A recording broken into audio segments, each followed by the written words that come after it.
Okay, totally new character. Well, it's another character.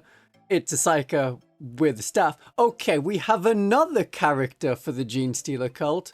And totally new rules, but a lot of the rules we've seen before in other factions. I mean, it's 10th edition, which is very similar to how 9th edition worked. If there's a character that's a leader in 9th edition, oh yeah, you're going to have an aura of rerolling hit rolls of 1. If it's 10th edition, you're going to get one of sustained hits, lethal hits, or devastating wounds. This one is lethal hits. They cover what was one of the missing keywords for our units, apart from the biophagus, which also gave lethal hits.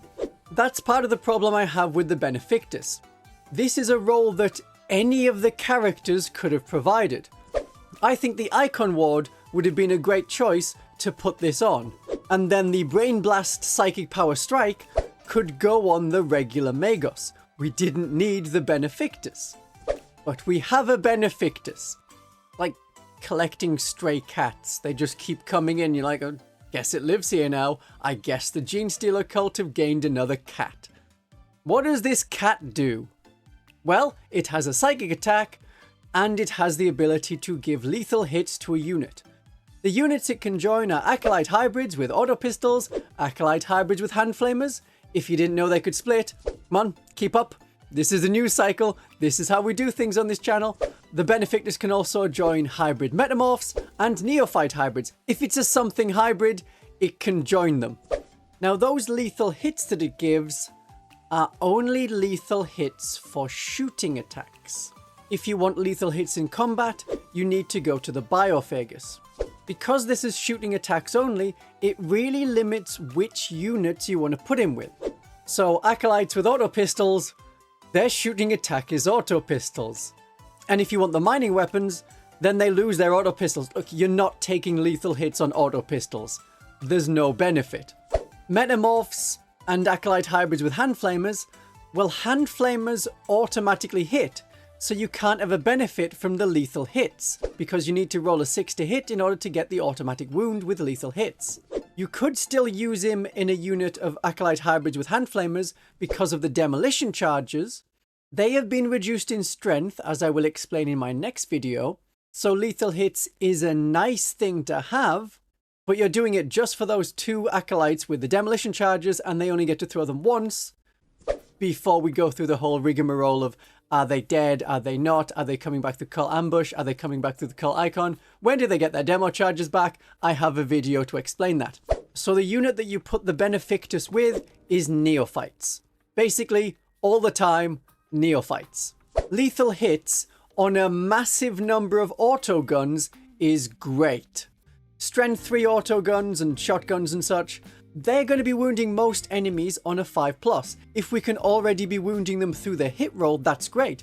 And then we have ways to boost their armor penetration, such as using the Ridge Runner to shoot the target enemy first. Now our Neophytes are doing much more damage.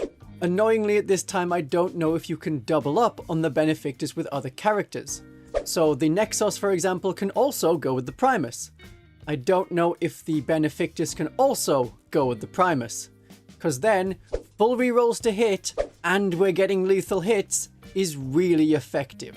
Right, the brain part, the psychic attack, the bit where we go, oh yeah, Tyrannid psychic ancestry. Right, the brain attack is 3+ to hit, 18-inch range, naturally has ignores cover, is strength 12 and -3 armor penetration, but d6 +1 damage. It's only one shot, but you can choose to get a second shot, but then you also get the hazardous keyword. So nearby acolytes, especially ones that have already thrown their demolition charges, can get fried instead. I don't think that a las cannon shot is that amazing, especially when you consider that mining lasers have already existed in the Genestealer Cult arsenal. They were just a half-range las cannon. They're getting changed a bit and toned down in their power, but what if I told you that the Benefictus is listed in the Codex as 80 points? More than the vast majority of other Genestealer Cult characters. And if you want mining laser style weaponry, Neophytes are 70 points in the Codex. Now those point numbers are going to change, because after a Codex is released, A few weeks after that, so we're looking at July, then there is a points update to say what the new points actually are to be in line with the current meta and things that are going on, because these codexes are written several months in the past. For those 70 points, we're getting one mining laser which hits on a 5+, but is a very similar profile. And you get the other 9 bodies and all of their weapons as well. It's a very pricey fellow, so I'm hoping that the points ultimately are much lower for this guy. The las cannon headbrain shot is nice, but the lethal hits are the better part. Now, because of where he obviously takes his Tyranid cues from, the Zoanthropes, I want you to compare this attack that I've just described to what the Zoanthropes get. There is a one-shot, hitting on a 3+, strength 12 -3, d6 +1 damage attack. It's Warp Blast. It's not hazardous, and it has lethal hits. Yeah, you can see where they took the cue from. It's just, what if Zoanthrope, but on a person's body? So if you really want, you could use a Zoanthrope model to represent them. I don't see why not. There are other models you can use to represent them, and I've already suggested some kit bashes. The Zoanthrope also has an alternate fire mode, which the Benefictus does not. Keep saying that name wrong in recordings. You're not going to hear it because I'll edit it out, but from now on, this is Ben. Or Mega Mind. No, he's not that great. Mega Mid. Mega Mid. Ben or Mega Mid. Now, the Zoanthrope has an alternate attack, which is D3 shots, hitting on a 3+, strength 7 -2 and D3 damage. So if you needed to get rid of heavy infantry, you go for that version, which also has blast. I did read a suggestion of, oh, what if we had 3 Bens and we put them together and had loads of psychic shots? That's going to be so many points. Compare that to the Zoanthropes. 100 points for 3 of them that can do this. If you're talking less than 40 points per model, that's not going to be a good idea, putting that many too many bens in a room. It's not worth it. I would say 1. Now, this isn't going to be a, oh, it's a bad character, don't take it. That's not my suggestion. You may really like the model. You may want to have it in your army. You may have already kit bashed your own. I have, so I'm going to use it. And we have 5 detachments to work with, but 2 of them work best for the Benefictus.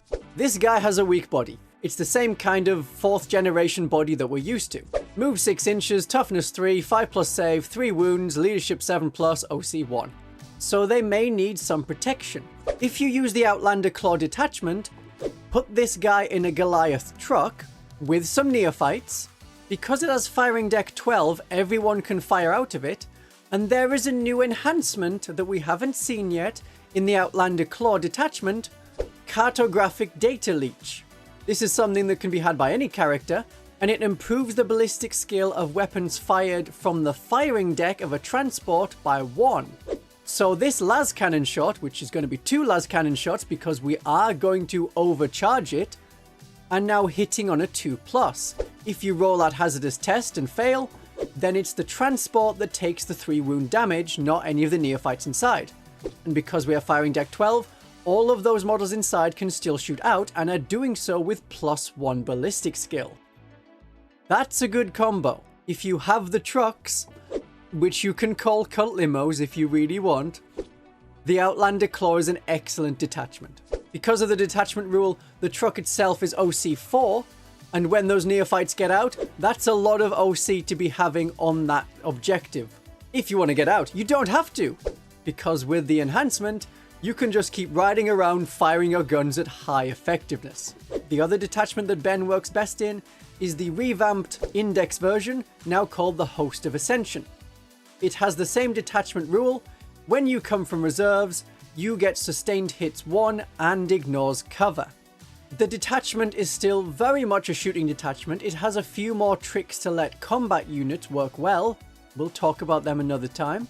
But having sustained hits and lethal hits at the same time, really powerful, and we can make it much better. There's a new stratagem called Primed and Ready. This means that critical hits are on a 5+ when you're shooting or fighting. It's 1 command point, and now we have an extra powerful shooting attack. Because we're getting lethal hits and sustained hits if you roll a 5+ to hit. So for every 5+ to hit, you take all those dice that are 5s and 6s, put them in a pile, they've automatically wounded. For every one of those 5s and 6s, you put another dice back in the pool to roll to wound. It's a lot of shots, we know they're all ignoring cover, and when you have neophytes that are putting out a lot of bullets, because this is going to be a unit of 20, that's a lot of damage. It'll sweep away enemy hordes, and as we're seeing with the Pariah Nexus rules, Battle Line is becoming more popular. They're not absolutely 100% mandatory, but you're going to want Battle Line units, and they can be fielded in hordes. A Neophyte Horde is a great counter to other kinds of Horde. So find out a bit more about the changes that are going to be happening with the Pariah Nexus cards. That's the new mission deck for the next year. I will still have more reveals to come for the Genestealer Cult. You keep watching, and I'll keep making videos. Have a great day of 40k.